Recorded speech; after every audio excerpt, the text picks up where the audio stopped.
Welcome everybody to another game analysis from the Washington International, and this time I would like to share with you my game from the 7th round, and I played with the white pieces against Grandmaster Andrew Tang from the United States. Some of you might know him, he's also a YouTuber and he's famous for his bullet skills, or also hyper bullet skills, which is I think 30 seconds on the clock. He's incredibly fast and he has won the lead chess arena in front of no one else than Magnus Carlsen.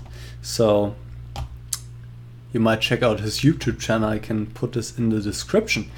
Let's get to the game. We're playing in the 7th round and I start with e4, and he played, well, we had the Roy Lopez on the board, and here he went for d6, which is I guess called the delayed Steinitz variation.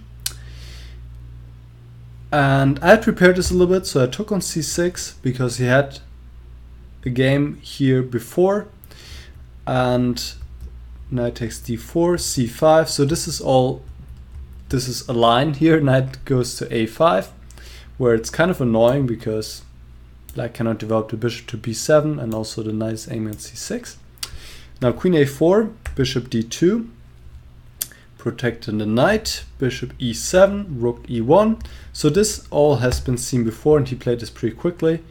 Queen e2 was my move here that I prepared. c4 would be possible, and black should probably go into the endgame, but well, you can play this, but I guess it's not giving white that much. And I thought queen e2 is a better try. Castle, c4. And here black has only one way to equalize, because there are some ideas connect to f4 and things like that. And the position is actually pretty difficult for both sides, because white has a nice grip on the center, but the knight on a5 is both a strength and a weakness. I cannot, for example, develop naturally knight c3 because the knight is hanging. Well, actually right now I'm kind of threatening knight c3, knight d5, and then taking the bishop on e7. Let's say black plays a random move, so this would be a possibility, just as a possibility, right? So this is why Andrew played rook a8, which is a good move, since, and you want to take this rook because after f4 now black would be able to go bishop c8 and not block his own rook. Notice the bishop has to go to c8, not d7, because the queen still needs the d7 square. Here it would be trapped. Here Andrew thought for a long time he played queen c2, which was not a good idea since the queen will be in trouble there. Yeah, bishop c8 or bishop d8 should be played, and the computer says it's just equal. What I had looked at here was queen f3, now bishop d8. It's kind of difficult for white to further develop. My line ended with h3, queen c2, queen c3, queen a4, queen f3, and a repetition. And during the game I was trying to figure out what I could do instead, but I wasn't really sure. Of course I could play b3, but the problem is when I play b3, now my knight is stuck on a5. Cannot come back to b3, and black can go c6, bishop d8, and I always have to take care of this knight. So this is kind of double-edged, because white could also be worse here. So in the game I didn't have to worry about this, because Andrew played queen c2, and now knight c3 is the natural move, and the black queen is just in trouble here. So my opponent did the best he could. Bishop g4, queen e3, bishop d7, introducing knight g4 as an idea. And here I fought for a while, and I played h3, which is a good move. I was also considering rook ab1, but it looked a little bit suspicious to allow knight g4 and bishop f6, the bishop coming to d4. Yes, I'm trapping the queen, but it looked pretty much suspicious, and the computer confirms that this would not be a good idea, because black would be better here with this incredible move. Knight takes e4, queen takes e4, knight takes e4, and now bishop g4, and just black has all the pieces in the game, and look where my pieces are. This would be actually pretty bad for me, which is kind of surprising, right? The black just gave to queen for pawn, but yeah, he'll get all his pieces into the game. So this would be no good. Another good move would have been rook e2 with the idea of bishop e1. It's somewhat similar to the game, I would say. I liked h3. It's very practical, taking away the g4 square. Now bishop d8 was played. Rook ac1. Queen takes b2. Rook b1. So queen cannot come back here because now it would be trapped. So queen a3, attacking the knight. But the knight goes to b7. Just moves away, so I have the threat of rook b3 or bishop c1 to win the queen. And yeah, there's no way really to save the queen unless, as my opponent played, knight takes e4. So now I take back.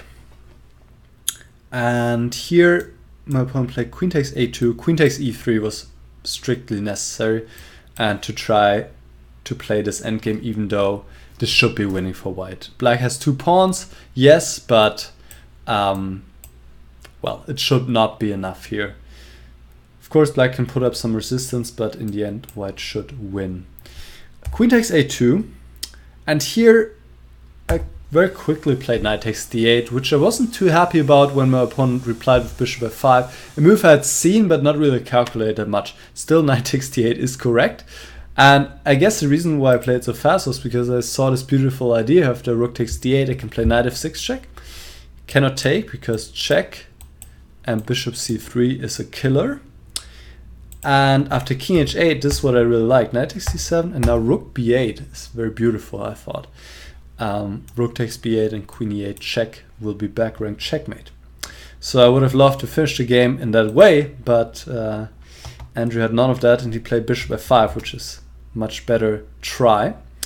And now I'm currently 2 pieces up, but well, these guys are hanging. So I have to do something, and knight f6 is possible.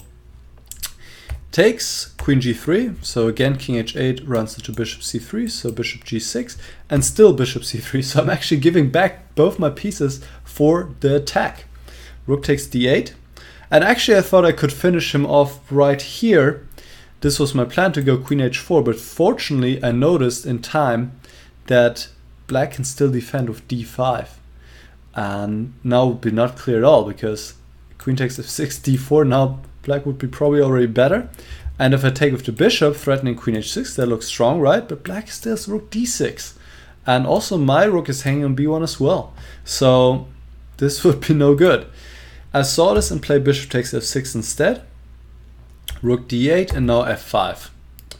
I will definitely win back another piece. And I also can take my time with it. He played queen c2. And like I said, I'll take my time, rook f1. I'm not in a rush to take on g6 yet. I'll take on g6 when the circumstances are good for me. I'm also still having ideas like queen g5, queen h6. So he played queen d2. And I don't want to trade queens here, because while the endgame might still be good for me, black has a lot of pawns, actually 3 pawns for the piece if I take on g6. So I didn't want to trade queens, so I played rook f3, aimed against queen e3. Rook e4, and now I'm doubling on the f-file, getting ready to take. Rook f e8, take, and here I played another prophylactic move, king h2, also considering that my opponent is very low on time, under a minute, and it's very difficult to defend. And also I was threatening something now, which my opponent missed, but the position's completely lost anyway. I didn't realize this during the game, but the computer says a +7, +8. That's not surprising, because the attack will sooner or later crush through. So the only defense I saw here is to play queen h6, but I can just bring the bishop back and bring the rook to f7, get the queen on the long diagonal. This is just winning. So my opponent played rook takes c4, and here was my other idea, bishop g5 to bring the bishop to h6. And I played the king to h2, so black doesn't have a check on d4.